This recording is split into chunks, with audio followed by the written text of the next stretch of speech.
Okay, so I'll set the stage for today's webinar, and then I will introduce our presenter for the day.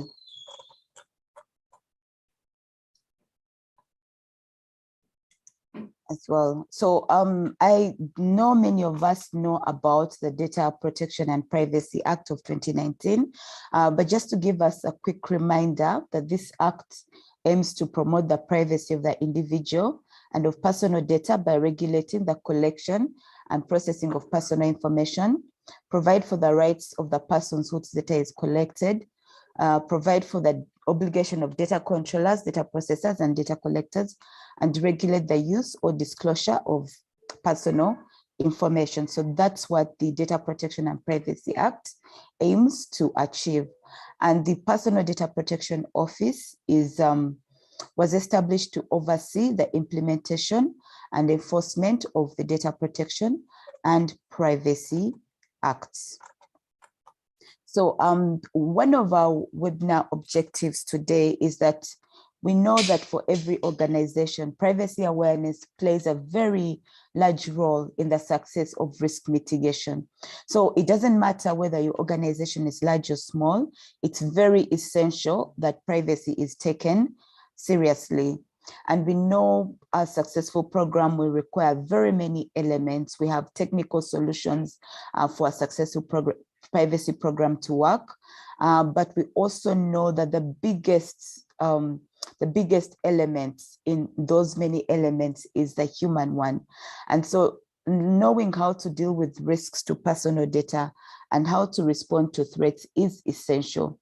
And the way people handle privacy in your organization can actually be your strongest shield. So this is why an informative and engaging privacy awareness program is essential. So when you're developing a privacy program, one of the things that you need to emphasize is how data protection and privacy relates to your organization's goals and why privacy and data security is so important. Just to address a few biases, some people think that privacy will get in the way of an organization's endeavors and innovation. But we know that protecting privacy and knowing why data should be protected solidifies the foundation upon which an organization sits, its relationship with people, and its reputation. And an awareness program, of course, should apply to everyone in the organization. So it should apply to new hires, it should apply to old staff, and then it should cut across every department and be reinforced on a regular basis. So we hope that by bringing you this webinar, we're going to create awareness on the importance of developing and implementing a privacy awareness plan for your organizations, and also provide practical guidance on how to develop and implement a privacy awareness plan for your organization, but also provide you with tools and knowledge for promoting privacy within your organization. Ladies and gentlemen, welcome once again to this webinar, and allow me introduce our speaker for the day. Our presenter for the day is Mr. Emmanuel Mugabi, and he's a cybersecurity and data protection and privacy expert. Emmanuel will give us more information about himself as he takes the floor. Mr. Mugabi, you're very welcome to take the floor. A quick reminder to our ladies and gentlemen, remember the questions in the Q&A and then your comments in the chats. Thank you. Emmanuel, you're very welcome. Thank you so much. Can I be allowed to share my screen? Oh, yes, you can. I think you can just try and share. You just continue and share. Someone is sharing, so I can't share. So as I wait for the permission, like I've been introduced, I'm a cybersecurity and privacy professional. I've been at this for over 12 years, and I'm happy to be speaking today about how the best practices for developing and also implementing a privacy awareness plan for your organization. And all this is hinged obviously on the Data Protection and Privacy Act for Uganda. Geraldine, can you allow me to share? Because I think there's a share that's running. So yeah, now perfect.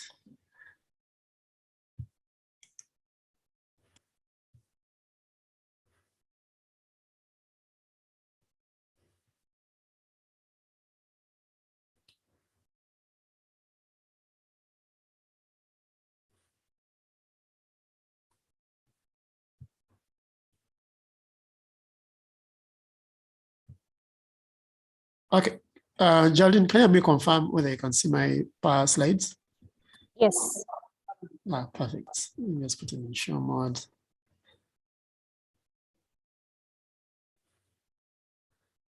All right, so let's get started. Thank you.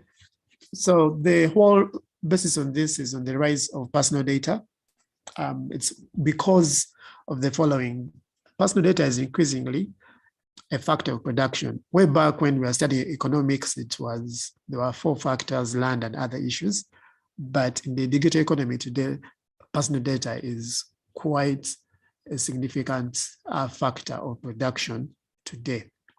If you look at some of the largest net worth companies, they're all running on digital platforms, and the biggest fueling that is personal data.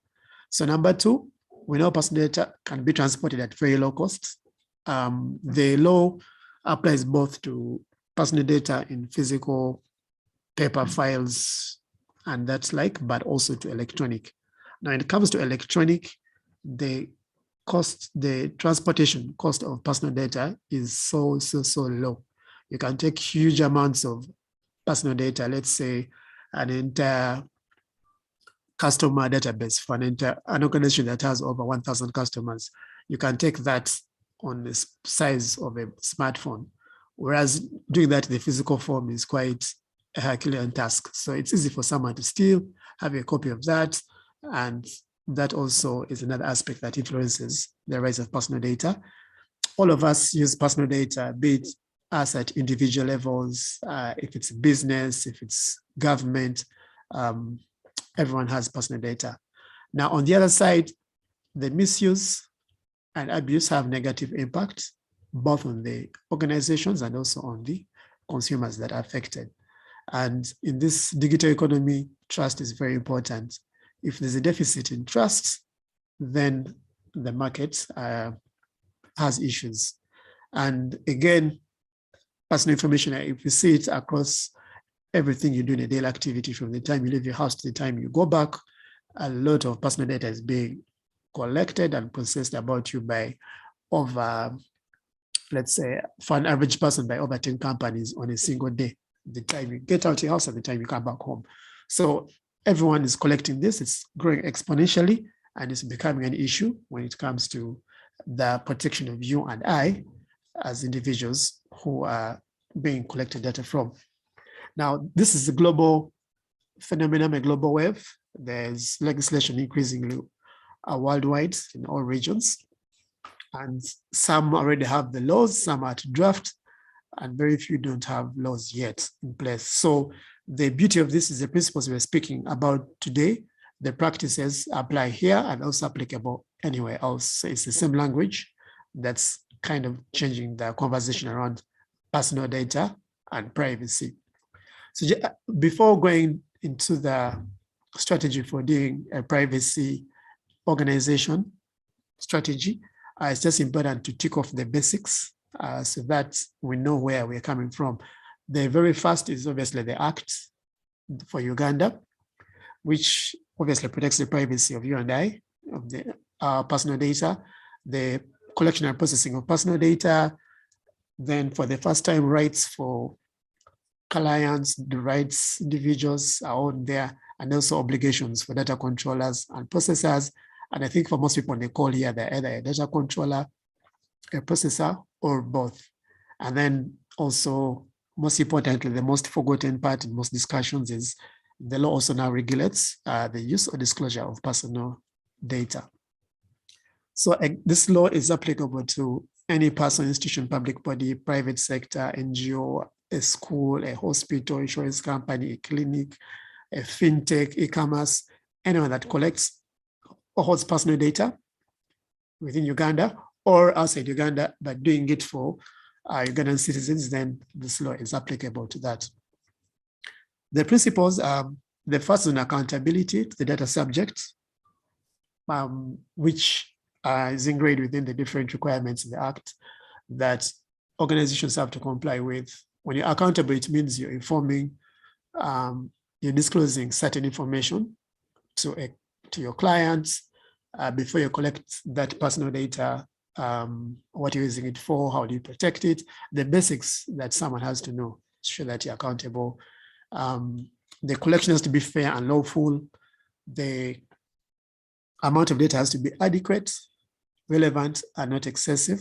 So it has to be just enough for you to perform the reason why you're collecting that personal data. And it has to be retained only for the period authorized by law, or if you're in a sector where there's no period prescribed by law, then for the period for which you retain or use that information, should be able to guide you when you're identifying how long you should retain personal data for. Quality is important to make sure it's accurate and it's trusted. Transparency and participation in the collection and processing, that's through the different channels and mediums. If you're doing this via mobile app, how is that transparency and participation? If it's via web, how is that done? If it's a normal form, if it's a walk-in, all the different channels that an organization may use, how is transparency embedded in those processes, and also participation is a principle that's now with us. And the last is on organizational and technical measures for the security of the personal data.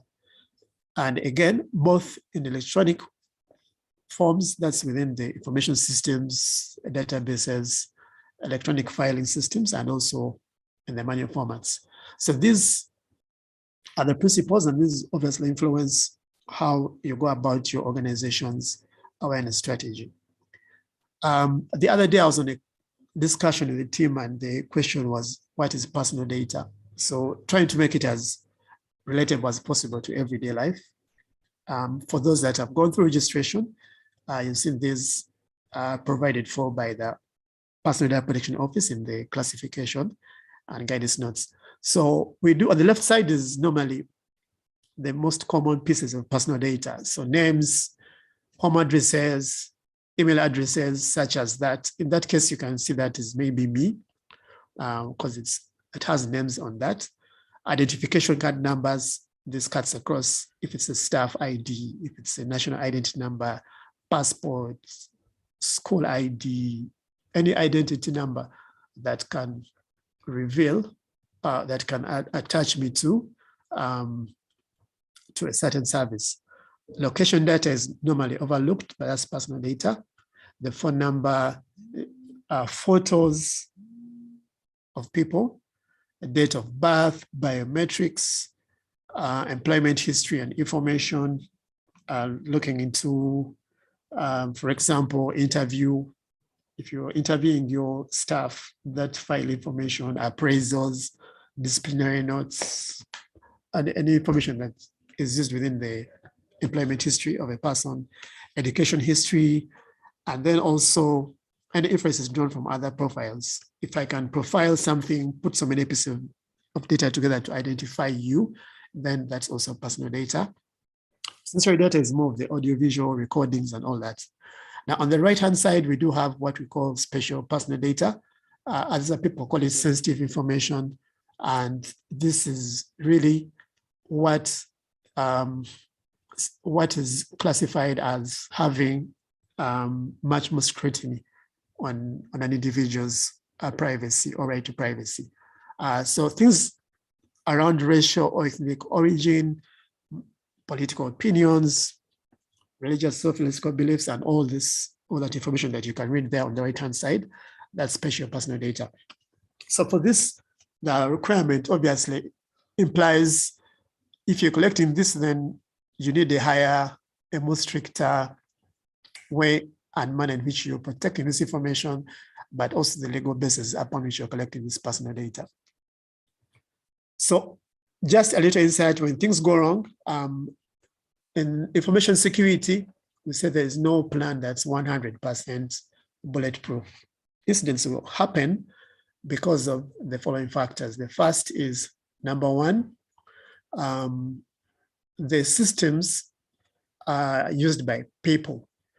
So we have this joke that you can configure software or servers or whatever you're using to be as reliable as possible. But the thing that what it succeeded in configuring is the human brain. So someone will make a mistake, either intentionally or unintentionally, and cause a breach of personal data.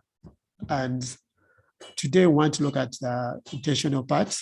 So one of the ways some people say is, I didn't know this was a breach, or I didn't know it was a mistake. So when you do awareness for your organization, you reduce the risk of that happening to your company. So in these cases, what we've seen from other scenarios happening in other jurisdictions is, one, ICICO is a regulator for personal data in the UK. And this hotel was fined quite a significant amount of money. The reason was because hackers managed to hack into their web booking platform and were able to harvest information of their guests. So if we look back at this definition here, so guests, the names of their guests, the phone numbers of their guests, the photos of their guests, check-in details, passport numbers, financial information, credit cards, information, dates of birth, and their duration of stay. So that type of information data set for over 339 million guests stolen. And remember, one of the principles they said personal data is reportable. So the breach led to someone's invasion of privacy. And that was the fine that was given to the hotel. The other was British Airways, similar issue as well, of personal data, first name, last name, phone number, passport details where you're traveling, and also your payment information, all gone because it wasn't protected. This one was a pharmacy somewhere in the UK.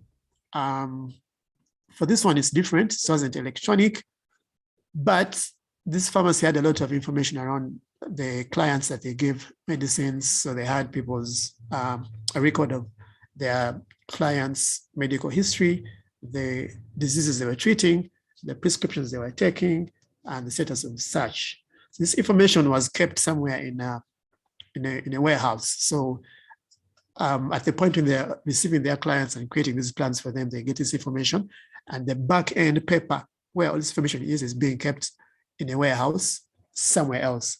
So the breach was at that warehouse. So it was normally, it wasn't the physical controls around accessing it were not effective. So someone just broke in and managed to steal all this information.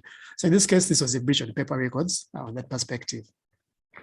This happened to an institution where over 14,000 individuals, information on their health, in this case, their HIV status, and the drugs were their own. So it's the name, the identity, the status, the day they tested, all these things were leaked because a staff member was about to be fired, and they thought they were being fired on unfair terms.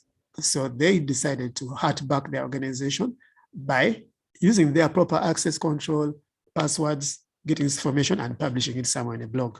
So again, remember they say the issues around the human mind. So this here was an issue of a disgruntled member of staff doing this. This happened for a betting company in Nigeria. So the breach was on the person that was doing their backups. They were doing the backups, but they were not protecting that piece of information. So it's more of locking your house in the morning and then you leave the key maybe under the carpet in front of the door. So the house is locked, but the key is right there. So the backups were not protected, and a lot of information was obtained on the customers of that betting company, the names, because betting companies collect the names of the people, their clients, their identity data, how much they're betting. And this information is very personal. No one wants to know or even tell their own shadow if they're betting. In some organizations, you could lose your job if you find out that you're betting. So people's personal data and privacy was breached in this case. So how to deal is what I'm going to dive into. And the first step is obviously to create a privacy strategy for organization.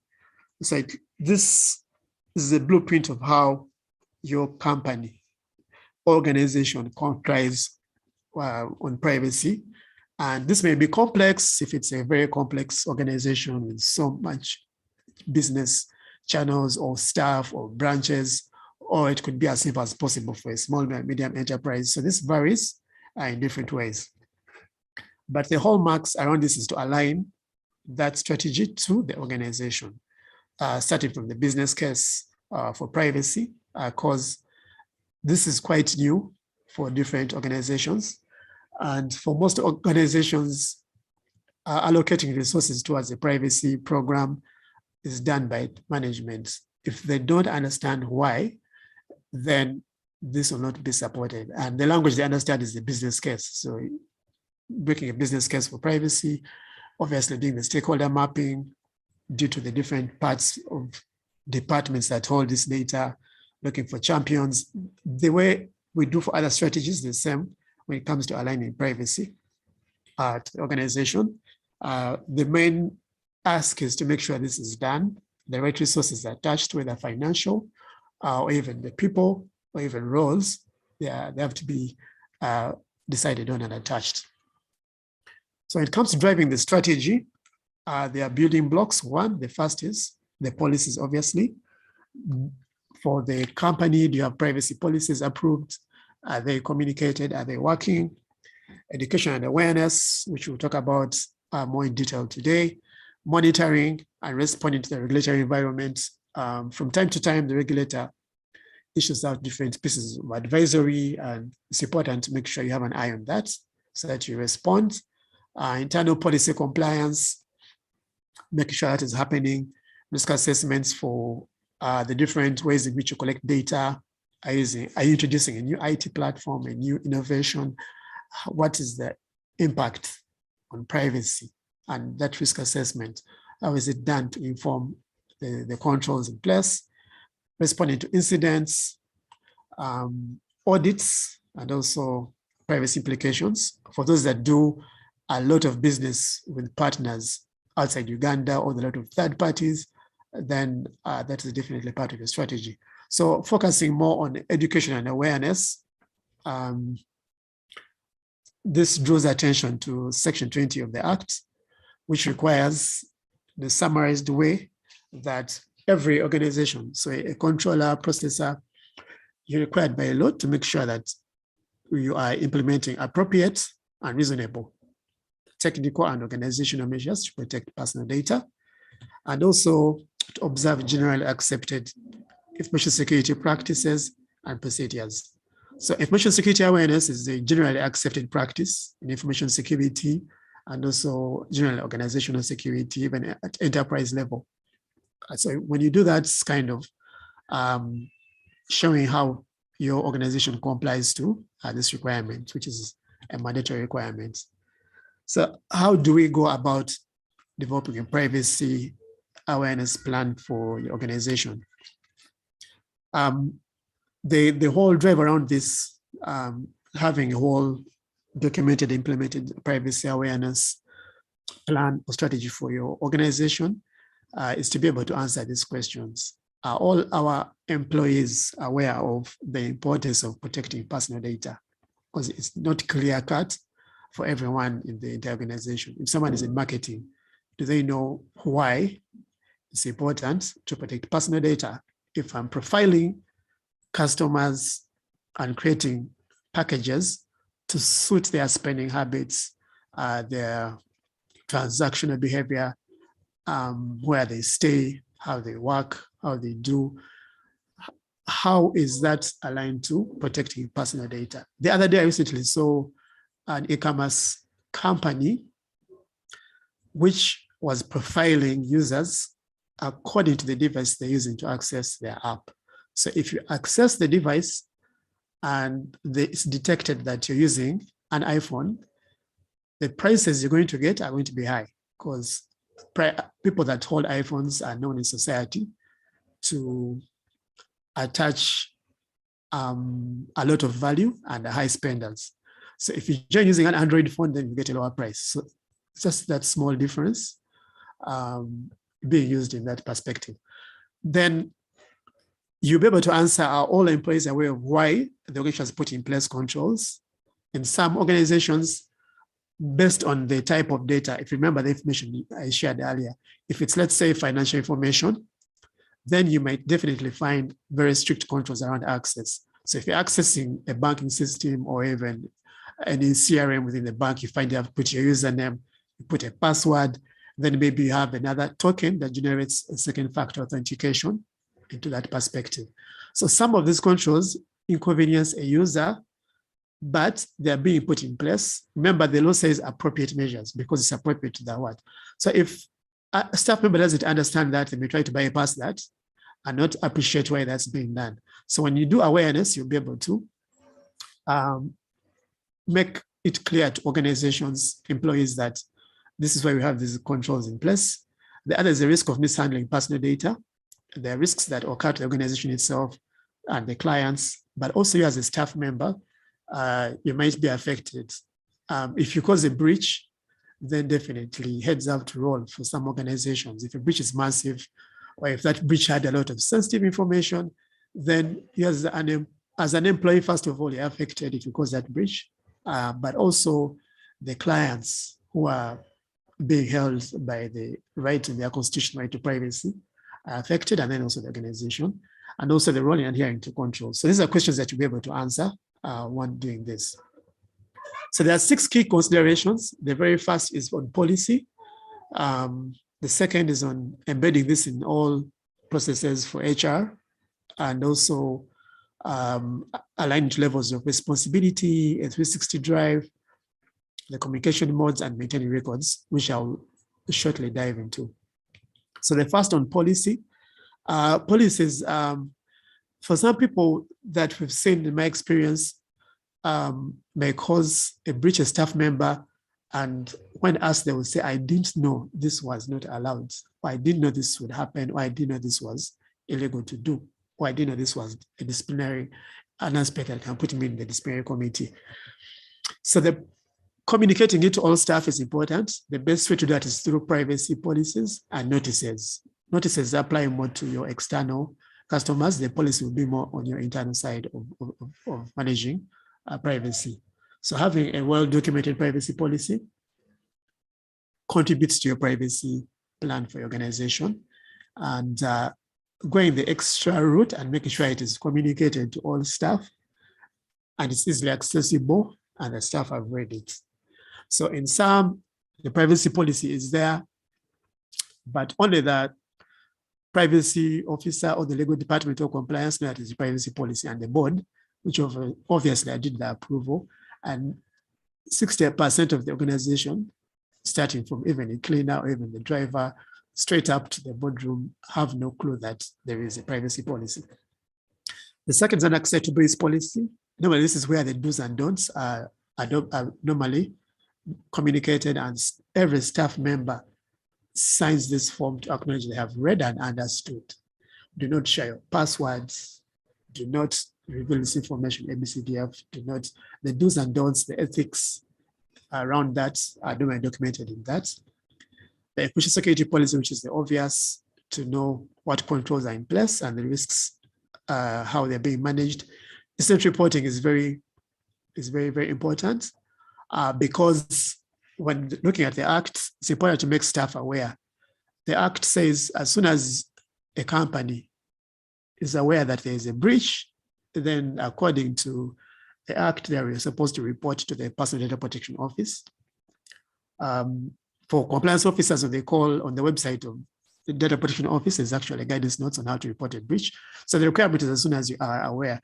So a breach might happen through one department, but they have to know that they have to inform their company's data protection officer within a certain period of time so that they can inform the regulator.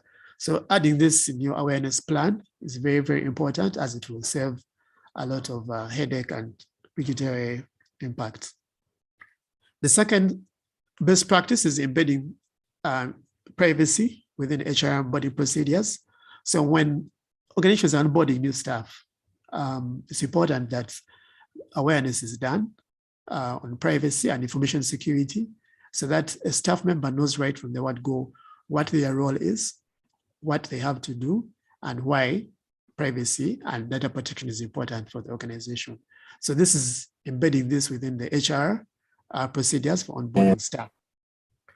The second is embedding this for staff that change roles. This is important because someone might be in a marketing department, then they move to commercial, then maybe eventually they've moved up to management. So in these different roles, their view of the personal data held by the company keeps changing and keeps increasing.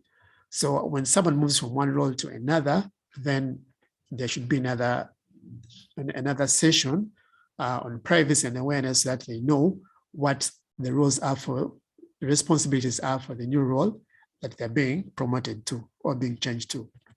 Then the most forgotten one is when staff are exiting.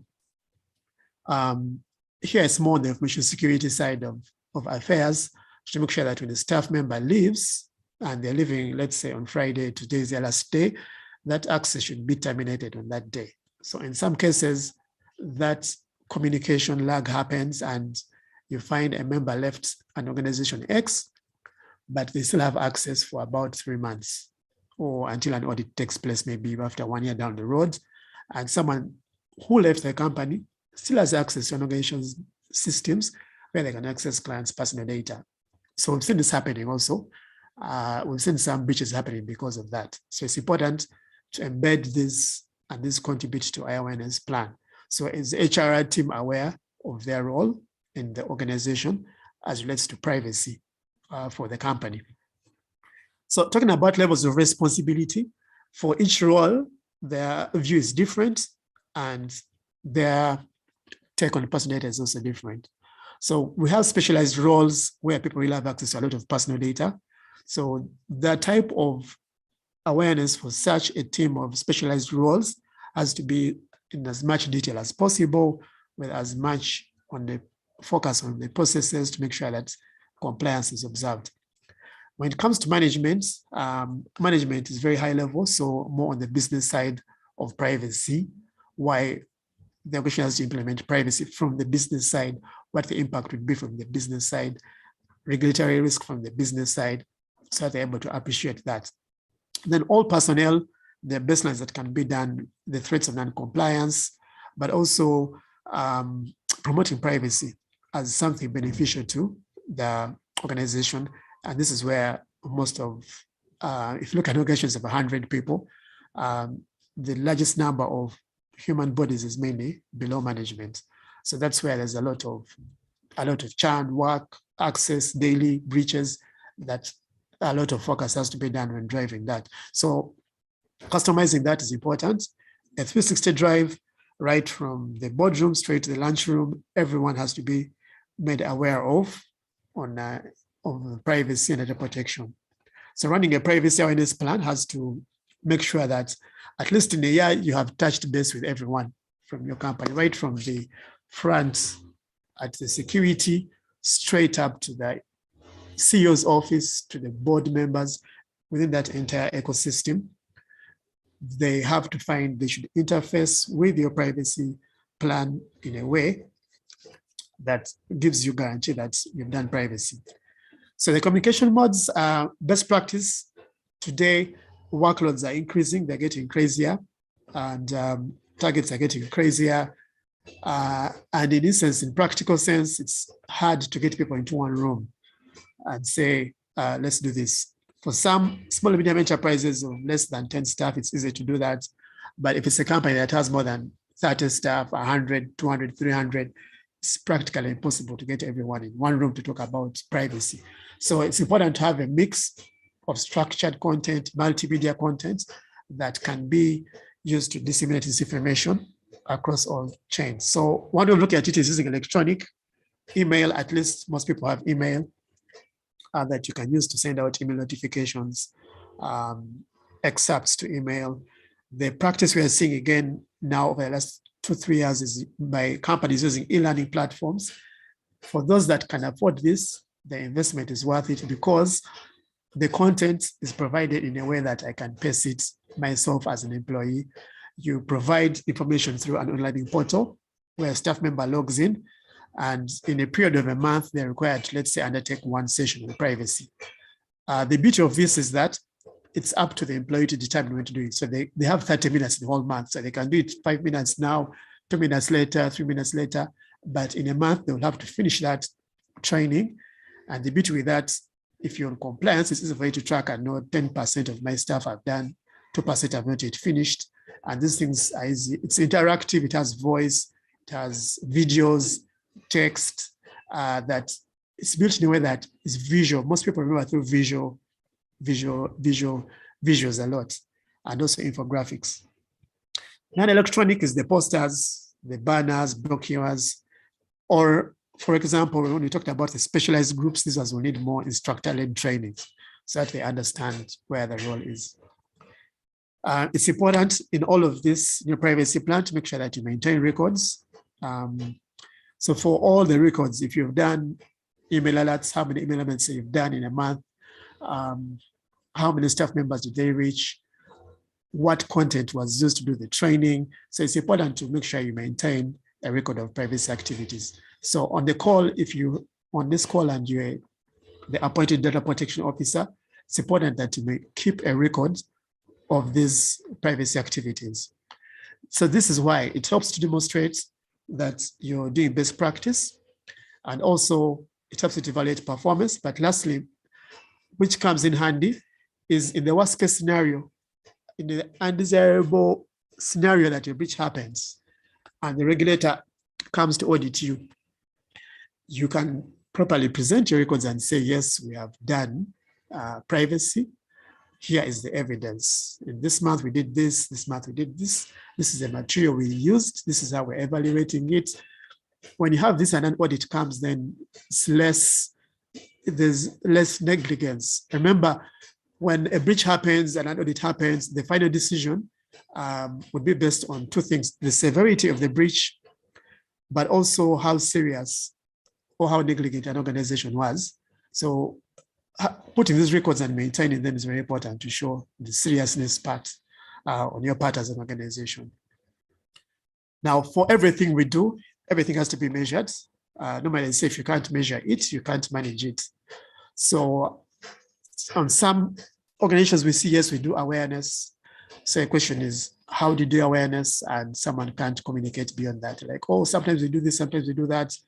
But when you measure and define your metrics, then you can easily track progress, track effectiveness of it. So it's not just a tick box exercise. And these are just examples of KPIs that you really need to be tracking when it comes to awareness. The very first that everyone normally uses is the percentage of staff that have participated.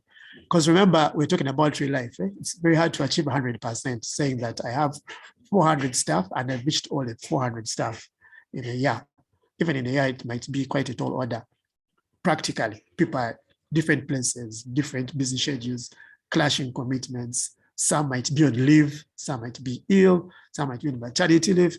So 100% we know is not realistic, but for you to define a percentage of staff, again, which management has to decide upon and say, are we okay with 80% of our staff, 80 to 90%? But it's important to track this and report. In this year, we have reached 90% of our staff trained. 2, percentage of new staff onboarded. If we've onboarded, let's say, 30 staff in 1 year, what's the percent? Did we train all the 30 or we only trained the 25? Number of awareness sessions that you've done. And it's important to know to embed this. Some occasions have staff meetings where you can embed this, so you don't have to be separate. But you have to keep a record number of awareness sessions. Then it's very important to test knowledge of your staff. This is mainly through quizzes or surveys to test the knowledge of staff, which you may do, like say 4 times in a year or depending. And remember, this quiz is customized according to the role that someone is doing. So the results of these surveys are very important for you to help to measure progress, and also number of engagement activities carried out in the organization. These are just some. Even 12 of these are good enough for an organization to start with. Even 1 of these is good enough to start. The important thing is to make sure that you are measuring this. And especially if you're an organization where you have pooled resources, financial, then it's important to show return on investment through some of these KPIs. With everything we do, we plan, we perform, we monitor, and we improve. So this is done continuously. I would be surprised if the training content is the same for last year, the same content, this year is the same content. Automatically, that will be a bore for everyone in the organization. Number 2, people will not pay to it much attention. So there has to be a lot of, and the trends keep changing. The things that cause privacy breaches keep changing. So it's important to keep also improving your material according to the environment in which you operate, or the industry, or the segment, or whatever your business environment is. This keep changing. You might find you are doing things offline, now you're doing things online. How is that changing? You might find your staff shoot has increased. You have a certain percentage of your staff working offline, sorry, working off-premise, remote. What's the impact on your privacy plan? Because that is totally different. It means people are logging from online, 2, people are carrying documents home, 3, people are carrying laptops home. There's a case where someone lost a laptop. It was stolen from their car. And that laptop had a database of all their customers and all their information on that laptop because of work from home procedures. So it's important to keep making sure you fine-tune your content, make sure that you're up to date and your members are not bored. The moment they get bored, you've lost the whole plot around privacy. It will just become a tick box saying, I did this. But when the organization itself is not getting value from the privacy program. So everything is planned to check acts. Every year, you should be able to revise all your content, revise your policies,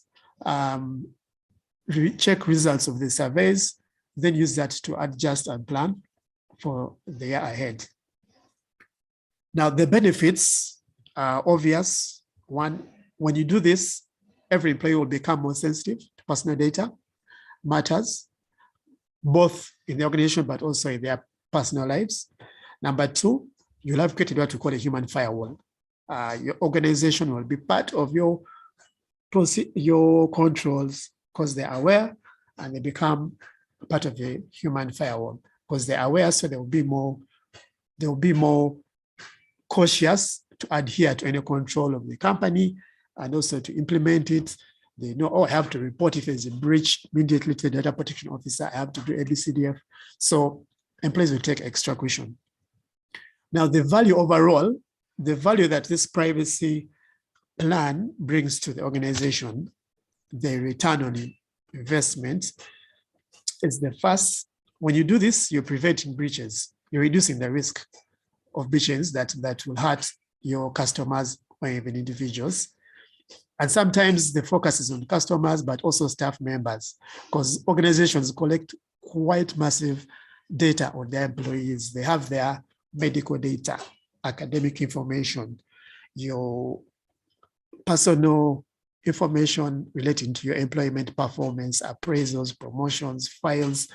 There's a lot of data around next of kin data that you have, information shared with insurance companies.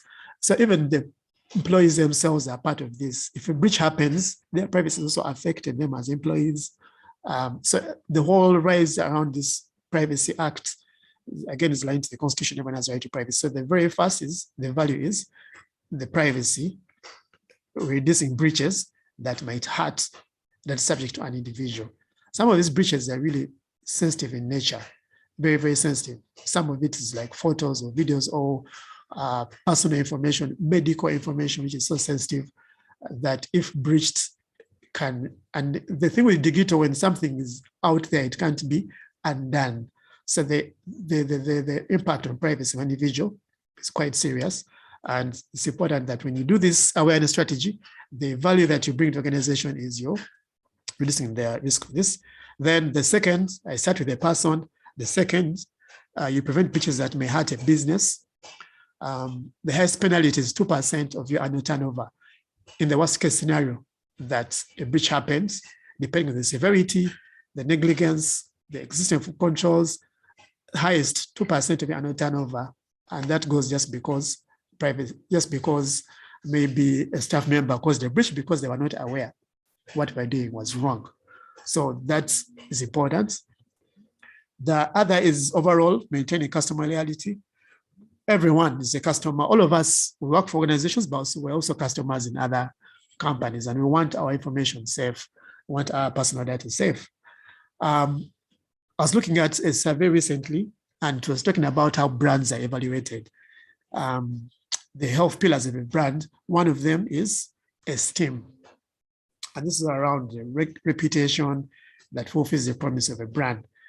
When you run this awareness plan, given the best practices we have mentioned here, the staff would be more aware, you have less breaches, more adherence, more compliance. And this fits into the health of the brand, which is esteemed to know your customers will be able to know, yes, this company is serious. Because we know when an incident occurs, the brand esteem is affected and also financial value, as earlier stated. It's very important to note that customer trust and loyalty is hard-earned because you do this for a period of time.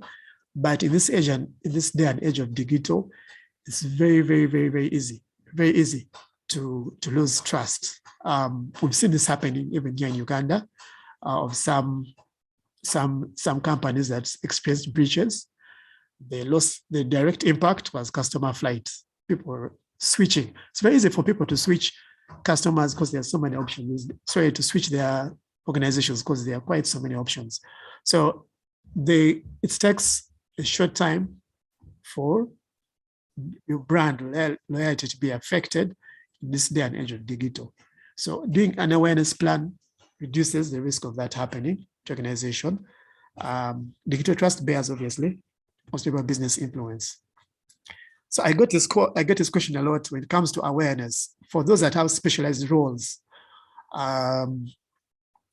what are the options they can look at? These are some of the courses for those that have specialized roles as privacy officers or compliance officers, risk officers, security officers, legal side as well, managers. So these are some of the courses that you'd look at for more specialized training. I know this is part of awareness as well from that. So the IAPP is the institute, so International Association of Privacy Professionals. They have a course-ranging view of certifications for legal managers, compliance teams, and security teams. And also ISACA also has one, and also the others are more of standards that people follow. So it's important that when these things are done, they are taken into consideration and planned, because some people say, oh, we've always done this way. But like we've seen, when privacy is an entire ballgame, we are dealing with people's confidential information. Number two, we are dealing with the organization itself. Then the penalties that could arise of that. Even if a certain aspect of penalties, the amount of money that organization will spend in PR trying to rectify an image or trying to kill a story of a breach, that media cleanup is costly. Stakeholder issues, shareholder issues. So it's important that we adhere and align to that best practice in privacy and awareness.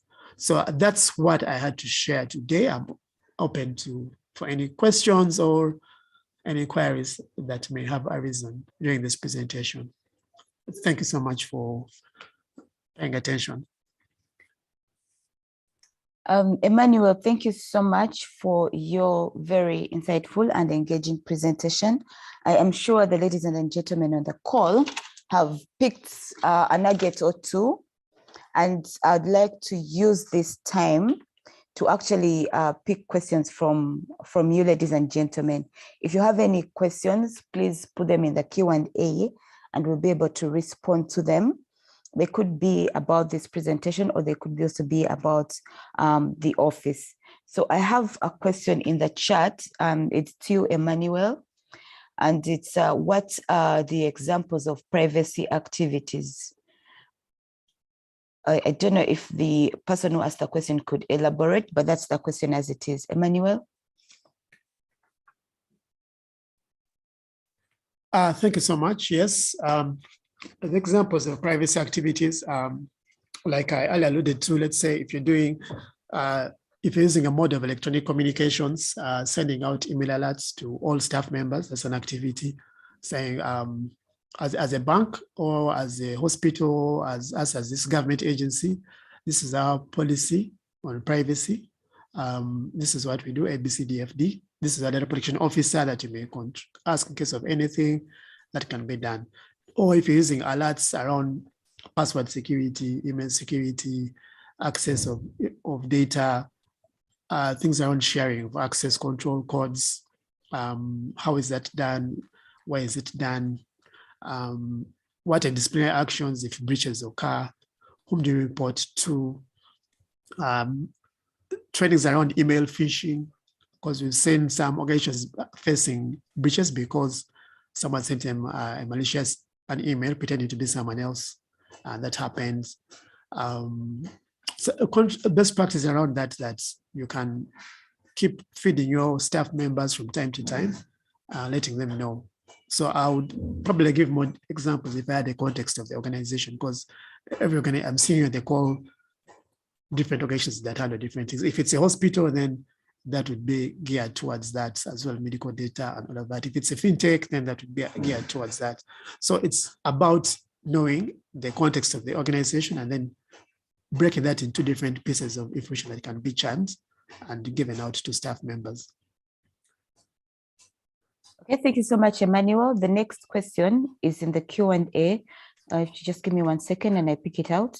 Okay, so thank you very much, Emmanuel. This is helpful information. As an individual, should you experience your personal data being misused, where should this be reported besides at the company that collected this data? And I think I'll also ask my colleague to come in. Emmanuel? Okay, that's a question for the office, but offhead, normally, let's say if I experienced a breach as an individual, company X, the first step normally would go to company X and tell them and ask and bring them to book and explain to what the breach happened. They give you more details about it and ask that they inform you. Because why they have to inform you is one way. That breach could have led to access of, let's say a breach happened and that breach happened to expose my financial information or medical data or something, then what's the redress around that? Or if a breach happened and that breach revealed my phone number, email address, date of birth, passcode, then it means I have to go and change my details somewhere else. So the direction has to do that. And the law provides you the right to do that and the avenue to do that. If the other option is obviously to go straight to the regulator, where you can report that organizations that the regulator can step in. And the third aspect, you can go to court. You can go straight to the courts of law and take on that organization. Thank you very much, Emmanuel. I'll just give you another set of 2 questions straight. And okay, there's a comment here that there's a risk of BYOD, bring your own device policies. Some organizations do not clean devices as part of the clearance process. I think you'll just comment on that. Another question is, what are some of the practical ways you have seen of obtaining consent to use personal information? And the last one is, okay, how can an organization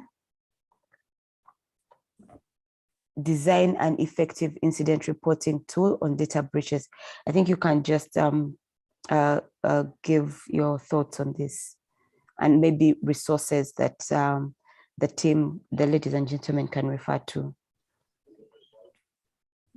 Thank you. So the first on bring your own device. Many organizations found themselves in a catch-22 position where during COVID, first lockdown COVID, it was just abrupt that staff have to work from home. So people geared ways around making that happen so that businesses can continue. So you find, obviously it was abrupt. So there's no way a company would have so many laptops in their store to give staff. So you find they're asking staff, if you want to stay on your job, please buy a laptop. Or anyways, something like that scenario. So you find ever since the first lockdown, the number of staff using their personal laptops for official duty has increased tremendously. And these laptops don't have assurance on their security. Some of them have cracked operating systems, forged keys, license keys, the antivirus missing, not updated, not patched. That would normally happen within the confines of an organization. So for that, really, like I mentioned earlier, the very first stage is the policy, where a company has to define its policy on bringing your own device. If yes, the company doesn't have money to buy these laptops for staff, and the person has their own laptop, then at least the institution should check that laptop that it has the minimum controls on there, which means licensed software, it has antivirus, but also this day and age, you can even implement encryption even on a personal device, so that in the worst case scenario, even if a laptop is stolen, the personal data is protected. So that would really be a deep dive into how an organization is doing it from, first of all, their policy side, then we go to how they're doing it on the security side, then on the staff, making staff aware that you're using your personal laptop, you have to bring it and we check it and confirm that it has the basic controls, and then also train you on that. The other question was around, let me check my notes. Practices for breach notification. The act is clear. If that breach involves personal data, that's when you have to report to the regulator. So that's defining what personal data means according to what the organization is actually collecting, and telling staff that if the breach happens and it has this type of identifiers, please immediately inform your company's data protection officer internally, who will know how to deal with the regulator. What was the other question? Sorry. Thank you. How can an organization design an effective incident reporting tool on data breaches? I think you can also provide resources for information or just a quick overview. Oh, yes. So incident reporting, that again varies depending on the context of the organization. If it's a mature organization that has used a lot of technology or still paper-based. So it's identifying the context of that organization. If it is more of a manual basis, then that is a documented procedure as simple as step 1, step 2, step 3, step 4, and training staff to know that how they have to comply. For example, how we do the basic way is like a fire response drill in a company. So you know where the fire escape is, the assembly point, you know where the fire extinguisher is, you know what to do. So you find you've trained your staff on how to do that. So that's at a basic level. So even in this, at a basic level, you can just send out a basic procedure saying if there's a breach, an incident, and this incident involves this type of personal data identifiers, then this is the step 1, step 2, step 3, something as simple as that. If it's an organization that has a lot of IT, then that can also be automated. So that's it is centralized. Some organizations have what they call help desk teams or service desk teams, which is a centralized point for the entire company. So it's as simple as sending an email or creating a ticket at your service desk, and then they take it on from there at the back end. Thank you, Emmanuel. Ladies and gentlemen, we've come to 2 minutes to the top of the hour, but do allow me another 5 minutes, and I ask some of the questions in the Q&A. Becca, if you're on the call, if you can hear me, there's a question here for you. Becca is my colleague in the Personal Data Protection Office. I'd like you to do a quick response to it, or you can chat in the Q&A. So under the Nigerian law, there's a mandatory audit requirement for companies that process data of above 2K subjects, and the companies are required to file the audit report to the regulator. Is there a corresponding requirement in Uganda, or what are the mandatory audit requirements aside independent reviews of privacy processes? Becca, are you on the call?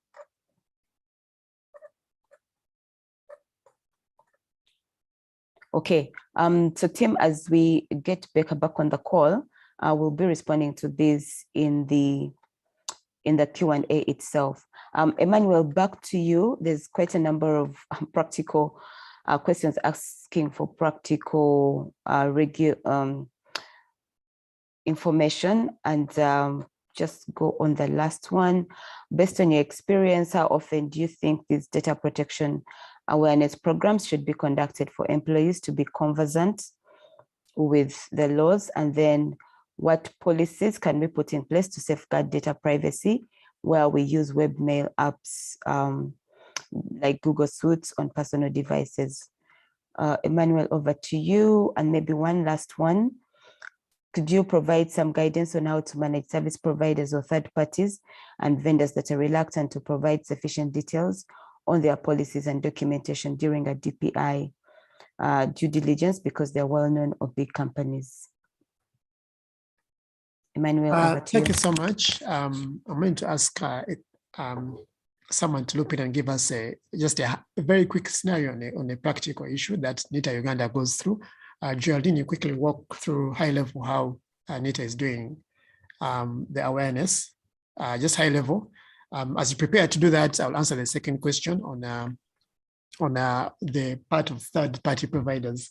So the Act is very clear. It has a whole section on data processors. So this would be your third party processor.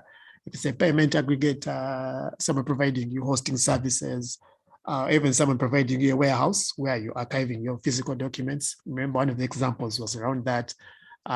Any third party uses ideally a data processor. And the Act places the obligation on you as the organization to make sure that you check that that third party has in place the appropriate controls that you do. So the organization really has to be strict, even at the point of contracting due diligence, to make sure that they have checked that the controls that third party has are sufficient. So you have a right, otherwise you don't take on their service. It's as simple as that. Because if you do take on their service and skip that, then you are accepting the risk that if a breach happens, then you accept that. And it's important to remember that the liability here is different under the Privacy Act. If a breach happens in your third party, that it's you who contract that third party who is held responsible and accountable. It's not the other third party that caused the breach. So remember the scenario where I gave a betting company was using a certain company to do their backups. The breach was on the third party. That's where the backups were breached from. But as you saw, the regulator placed a penalty on the betting company because they didn't do enough due diligence. They didn't have those standard contractual clauses in the contracts to define those obligations to protect personal data, protect breaches within the contracts that they had from that side. So in this case, the buck came back to the person who did the contracting. So if you do have stubborn vendors, it's part of making it as part of your procurement policies, acquisition policies, or even from the legal department, how you go through these contracts to make sure that these checks are done before contracts are signed. Jadine, I don't know if you can quickly jump in and talk about the NITA practical example on how awareness is run. Yes, thank you, Emma, for that. Good afternoon, everyone. I'll just give a quick overview of what we do as NITA when it comes to awareness.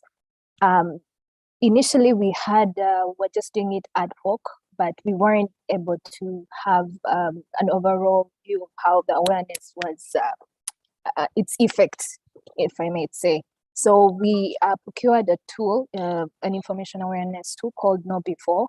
And with this tool, it has so many interesting programs. It covers different departments. It's able to, even for the CEOs or top management who are not able to have time, there is something that is catered for them. And it looks at the different cybersecurity related issues, from the threats, from how from physical to physical security, what an individual needs to do or keep in the back of their mind of what they need to do.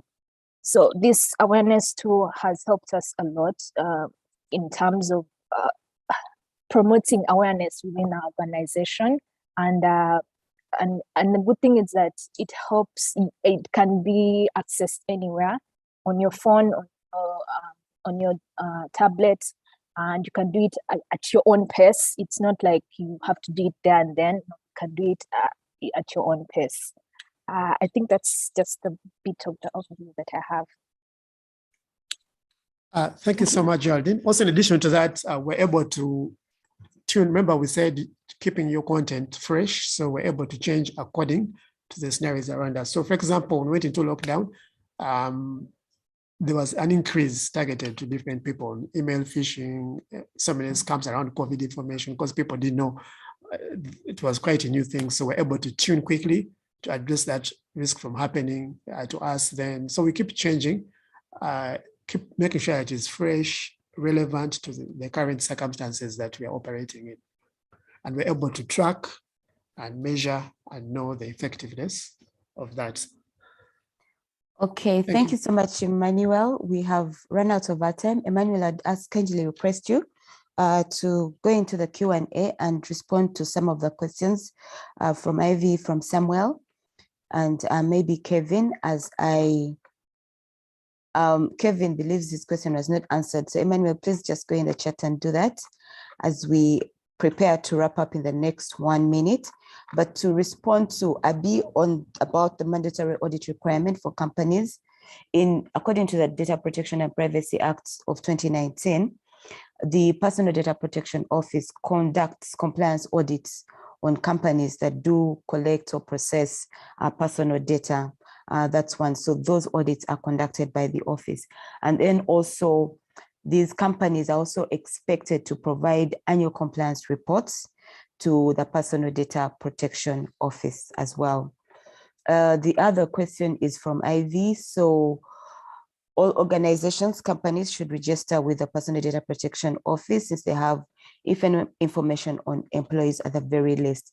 Currently, our law does not put a cap or a minimum requirement on who should or shouldn't register.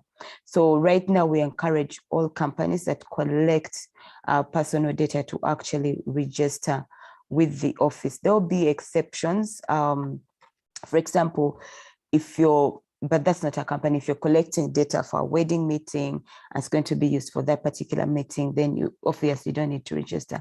But if a company or an organization, you need to register with the Personal Data Protection Office.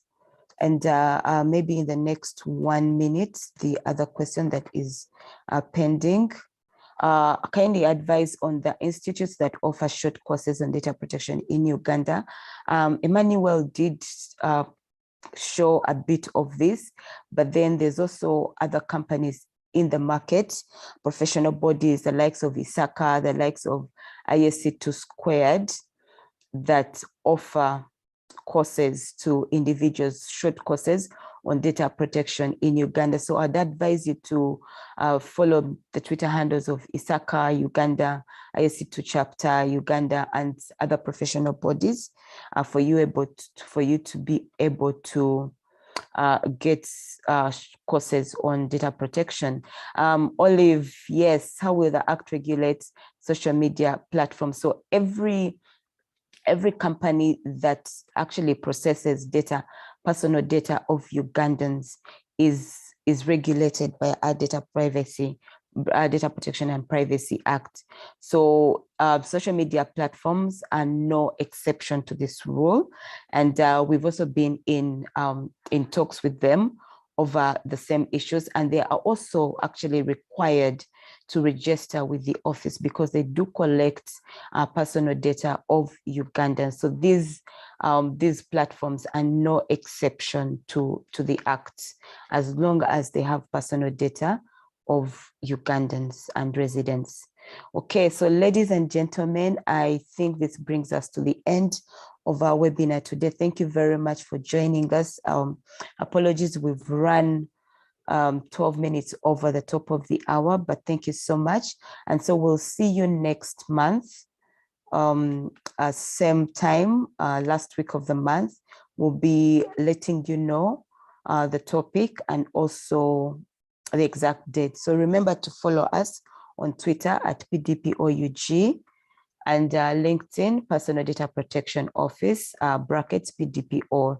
And then we'll also be sharing the presentations with you that have attended the webinar on your emails.